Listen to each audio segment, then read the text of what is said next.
કંકોડા seasonable શાકભાજી છે, એટલે એને અઠવાડિયામાં એકવાર તો બધાએ ખાવું જ જોઈએ। તો કંકોડા સ્વાદિષ્ટની સાથે સાથે ખૂબ જ ગુણકારી પણ છે। તો આજે આપણે કંકોડાનું ભરીને શાક બનાવીશું। તો હેલો ફ્રેન્ડ્સ, હું છું પન્ના અને પન્નાની રસોઈમાં તમારું સ્વાગત છે।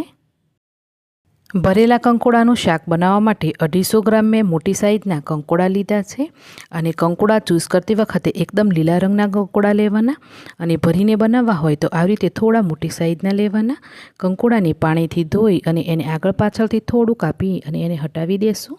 ત્યાર પછી કંકોડાની અંદર આ રીતે ચીરો લગાવવાનો અને ચીરો લગાવી અને પછી એની અંદર જે બીજ હોય એ કાઢી લેવાના।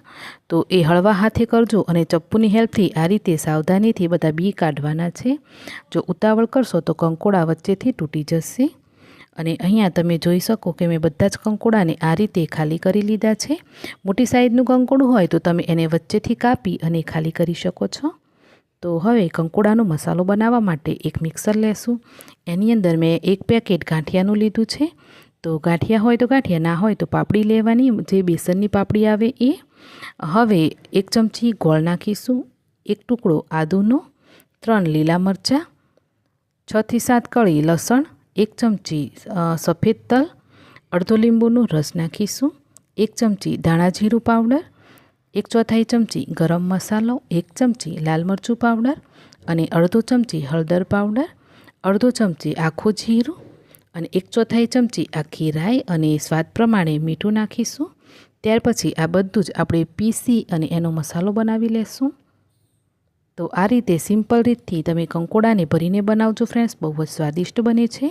હવે બનાવેલા મસાલાને આપણે કાઢી લેશું અને આપણે જે કંકોડા તૈયાર કર્યા એની અંદર આ મસાલાને સ્ટફ કરવાનો છે। તો તમને મસાલો વત્તા ઓછી જે પ્રમાણે ભાવતો હોય એ પ્રમાણે તમારે એને સ્ટફ કરી લેવાનો। તો મેં અહીંયા આ રીતે બધા જ કંકોડાને ભરીને તૈયાર કરી લીધા છે। છેલ્લે 1 ચમચી મસાલો વધેલો એમાંથી 3 મરચાં પણ મેં ભરી લીધા છે।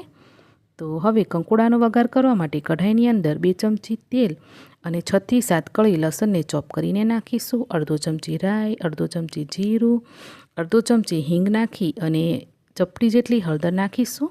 ત્યાર પછી બધા કંકોડાને નાખી અને ફેરવી લેવાના। તો અત્યારે કોઈ પણ પ્રકારનો મસાલો નાખવાનો નથી, આપણે આને ઢાંકી અને ચડવા દેવાનું।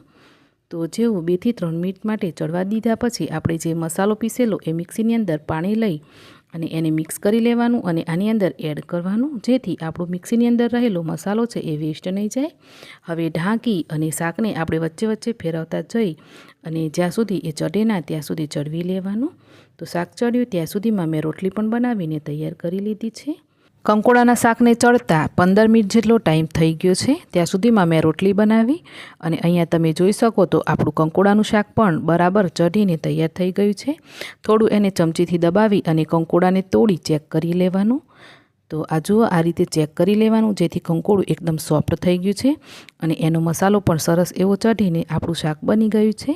તો આ રીતે તમે કંકોડાને ભરીને જરૂરથી બનાવજો। તો હું એને રોટલી સાથે, ભાત અને ટીંડોરાનું શાક પણ મેં બનાવ્યું છે।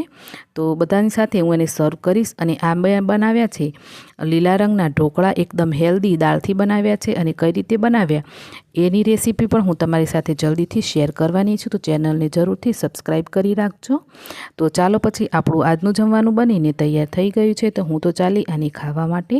તો તમે પણ એકવાર આ રીતે ભરેલા કંકોડાનું શાક બનાવીને જરૂરથી ટ્રાય કરજો અને તમને આજની રેસીપી કેવી લાગી કોમેન્ટ કરી જરૂર જણાવજો। રેસીપી સારી લાગી હોય તો ફેમિલી ફ્રેન્ડ સાથે શેર કરજો। ચેનલ ઉપર નવા હોવ તો ચેનલને જરૂરથી સબસ્ક્રાઈબ કરજો ફ્રેન્ડ્સ। તો મળીશું એક આવી જ નવી રેસીપી સાથે। આવજો।